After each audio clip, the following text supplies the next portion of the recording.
این اتفاق در سال 1950 میلادی در تگزاس آمریکا افتاده و یکی از مرموزترین عکس‌های تاریخ به شمار می‌رود. خانواده کوپر به خانه جدید نقل مکان کردند. البته خانه به تمام معنا جدید نبود و بیش از 50 سال از ساخت خانه می‌گذشت.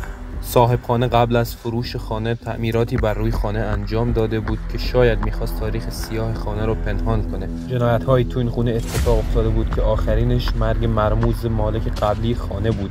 با این وجود خانواده کوپر تو این خونه ساکن شدند و در اوج خوشبختی و سعادت تصمیم گرفتند تا عکس یادگاری بگیرند. چند روز بعد از حاضر شدن عکس تمام اعضای خانواده کوپر شوکه شدند و نمی‌دونستند چی کار باید بکنند. و عکس رو به پیرزن سالخورده‌ای که همسایه کوپرها بود نشان دادند و پیرزن هم سرنوشت سیاه مالک قبلی خانه را افشا کرد و خانواده کوپر که حسابی ترسیده بودند تصمیم به ترک خانه‌شان گرفتند. و بعد از مدتی که از اون خونه رفتند، خونه به دلایل نامعلوم آتش گرفت و سوخت. این عکس یکی از مرموزترین عکس‌های تاریخ شناخته می‌شود و چیزی شبیه به جنازه انسان از سقف آویزون شده.